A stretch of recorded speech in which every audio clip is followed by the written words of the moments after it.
Hello and welcome to a Thursday edition of StarCast. Nope, Planet Waves TV. Same idea, StarCast in audio, Planet Waves TV in video. Thank you for joining me. I'm Eric Coppolino, and today is the 28th of March, 4:01 p.m., and this is the edition to accompany the March 28th weekly horoscope.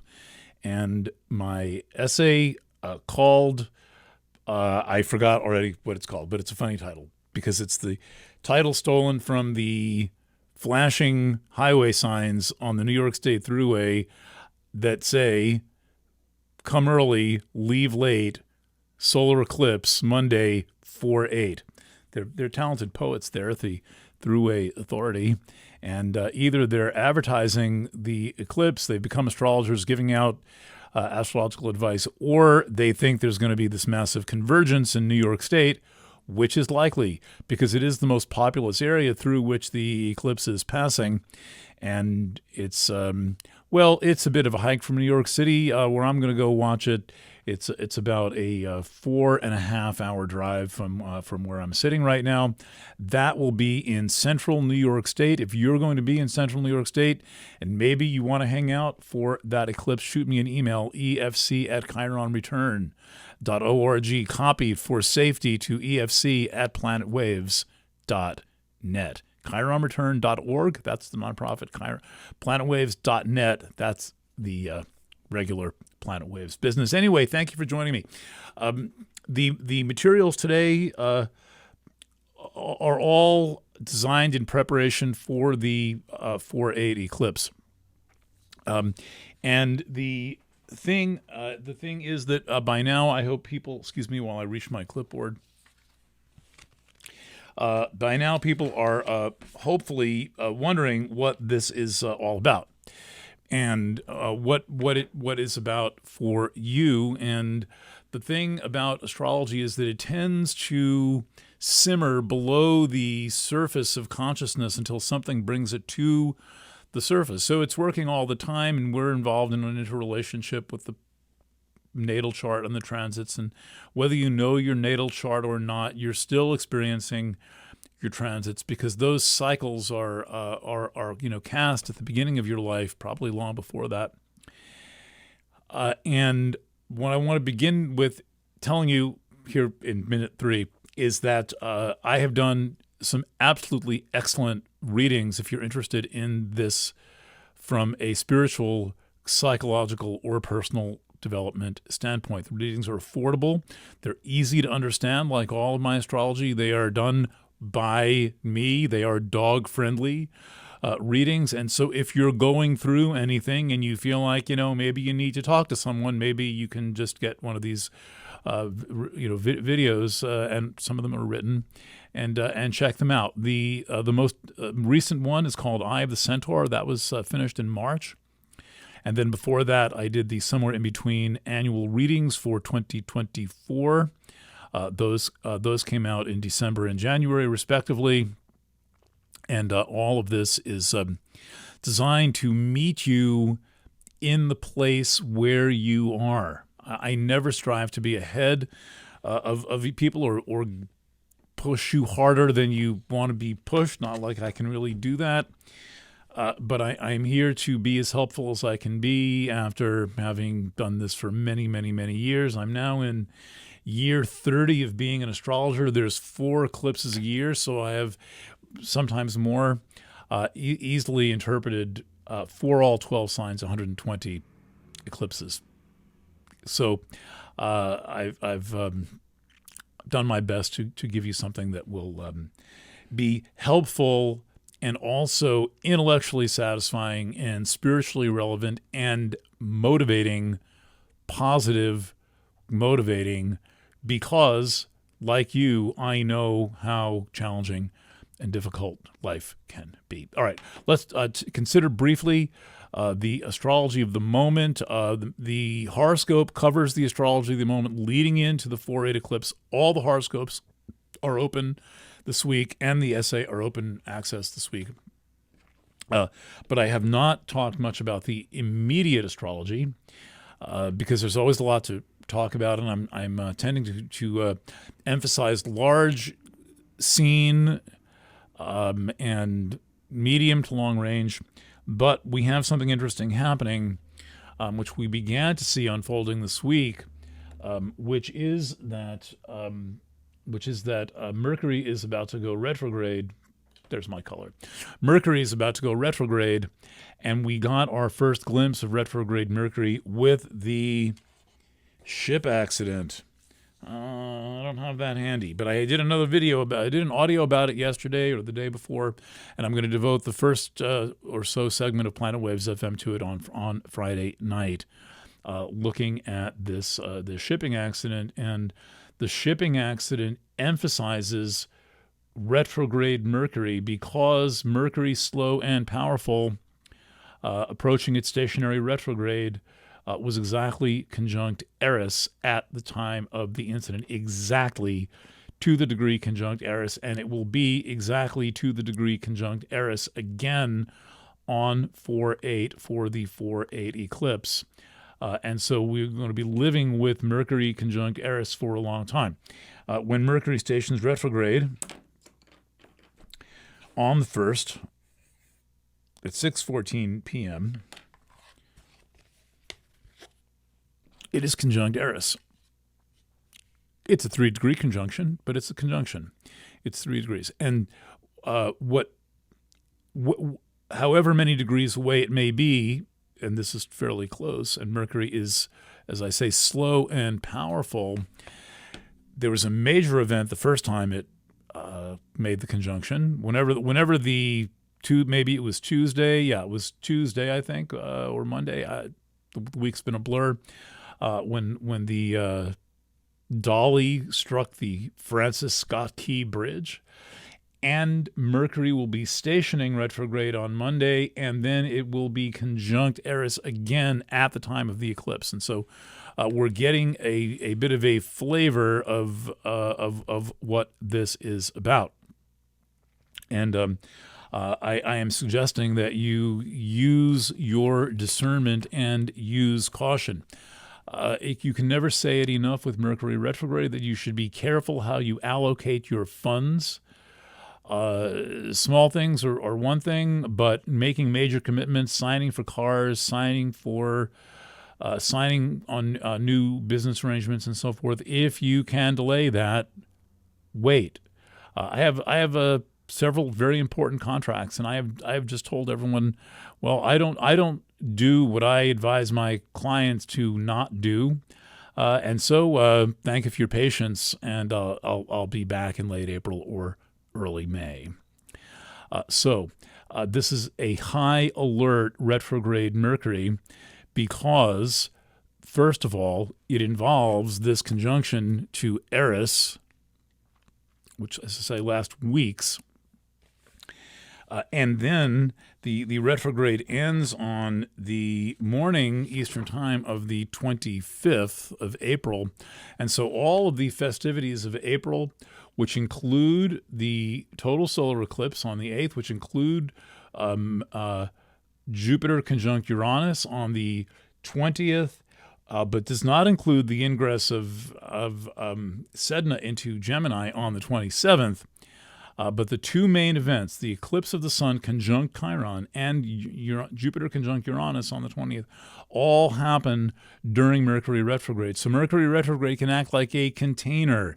It's kind of like what happens in Vegas stays in Vegas. There should be a sense of a containment around your trip to Vegas. I don't know, try it sometime. I have more fun in Reno personally. But this is like we are entering a special contained environment where all kinds of alchemical transformations are going to happen. And if you're wondering how to make that meaningful and relevant for you, the first thing I have to say to you is slow down. Slow down your life, finish work early, skip days of work, spend more time with yourself, take activities out of your schedule, stop planning things. People plan obsessively. I rarely work with a calendar of any kind. I happen to be doing a lot of astrology readings now, so I just happen to have kind of a bullshit thing I printed off of the internet so I can scribble something on a day so I know what's happening that day. Personally, besides that, for as busy as I am, I do not use a day planner. I figure if I can't remember something, it's probably not worth doing. And I see how people book and overbook themselves, like their Madison Square Garden, book 325 nights a year. Give yourself a break from that, and you will be able to tune into a deeper spiritual realm and psychological realm and creative realm than you could have if your days are so programmed. Now, if you're in a partnership, you have a family, you may need to do some negotiating, but still you have more flexibility than you think, and you just have to get people on board with you living your life more of your way. We all have to make compromises.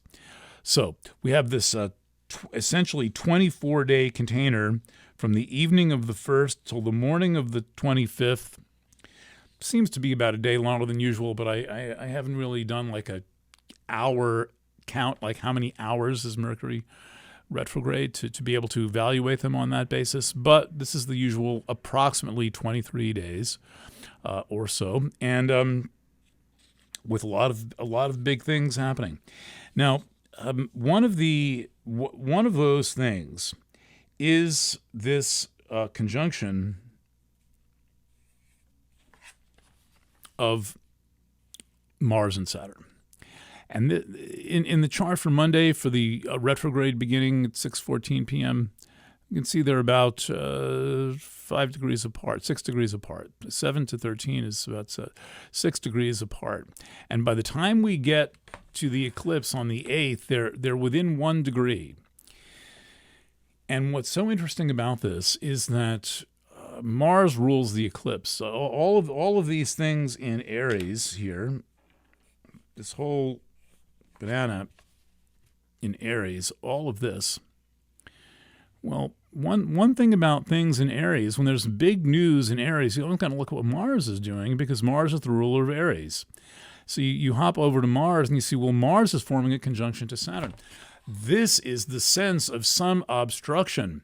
What kind of obstruction? Is it a physical obstruction? Is it an emotional obstruction? It is Pisces. Is it a creative block of some kind? That's Pisces. Is it some kind of family karma thing? Is it some issue that you're struggling with or wondering how to address or deal with in some way? What is it? So I think this is the most important moving part of the total solar eclipse conjunct Chiron. Right? We understand that very well. I mean, this is I was just kidding during the once in a lifetime reading for Aries, which, by the way, is ready and still available at pre-sale price, an hour video reading just for Aries and Aries rising. What was the joke there? There was something funny. Anyway, I'll probably think of it in 3 more sentences. But that I had read this chart 50 times. If I were me and I'd read the chart 50 times, I would be tired of it by now. So I'm using different charts, but it also compels me to stay fresh when I am reading the chart and come up with new angles. And the one that I've covered the least is this Mars-Saturn conjunction. And I think this is a really meaningful, salient, moving part of this eclipse because it's a Mars-Saturn conjunction. You've got the planet of energy and movement and impetus and initiative and starting things and passion conjunct Saturn, which is supposed to be stiff and stuck and structured and boring and an obstruction of some kind. So what's the encounter there? What's the meeting between this passionate, high initiative desire? Mars and Pisces is saucy. Trust me, I've got Mars and Pisces. Mars and Pisces is a saucy placement. I am a naughty boy. And yet, it's going to come up against this conjunction to Saturn. Well, what is that? Well, so if we translate this into, let's say, contemporary sexual terms, it has a little bit of bondage and submission to it. Anything with Mars and Saturn is going to have a little bit of a flavor of that, a little flavor of power play, a little power exchange, right? That's really what BDSM is. It's power exchange. It's consensual activity. Everyone wants to do it. It's a form of play. So there's this sense of containment and release and discipline and desire that is disciplined and all that stuff. So I would say that maybe you're into that stuff, maybe you're not into that stuff. Take it as a metaphor for a kind of scenario where you're structuring your energy in some way. You are containing your desire for a purpose, right? This is not just generic, random, slap handcuffs on things. This is containing and structuring and, in a sense, grooming the energy through a containment and release process for something. Pisces is pleasure-seeking, and Pisces is also where we carry around a lot of family baggage, because a lot of things just kind of wind up seeping into the delta of Venus.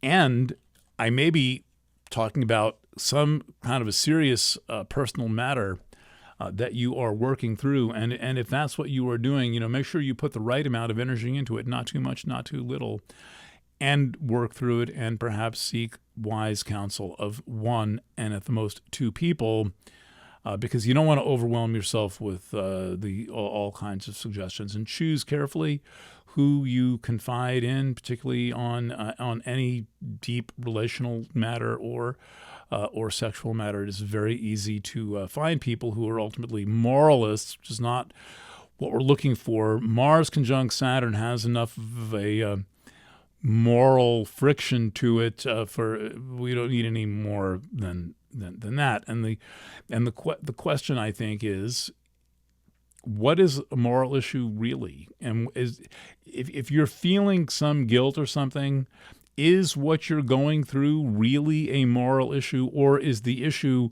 moralism itself?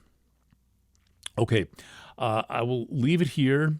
I have got a lot of videos on the company YouTube channel that you can just link to. We'll put it up somewhere. It's Planet Waves TV on YouTube. It's very easy to find. If you haven't already stumbled across it 5, 10, or 20 times, please remember to like and subscribe to the channel.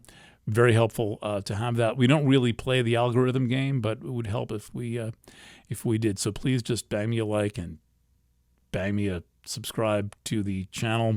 I love doing these videos for you. As you can see, I'm doing a lot more video. I finally got the right camera in the right place to work, and it is a pleasure to serve you. So thank you. Thanks to the paying subscribers to Planet Waves who make the bowl of rice and lentils I just ate possible, and the electric bill and all that stuff. And I'll catch you a little bit further on down the road. Most likely next on Friday night with Planet Waves FM, we're going to talk about the astrology of the bridge collapse and what is going into my analysis of whether this is a real event or whether it is a false flag event. And I've been doing a kind of a journalism 101 series on Planet Waves FM, and I'm going to talk about the thought process involved in all of that. All right. Once again, thanks for tuning in. Enjoy the horoscope. Enjoy the article. Find me if you need me. Lots of love. And bye.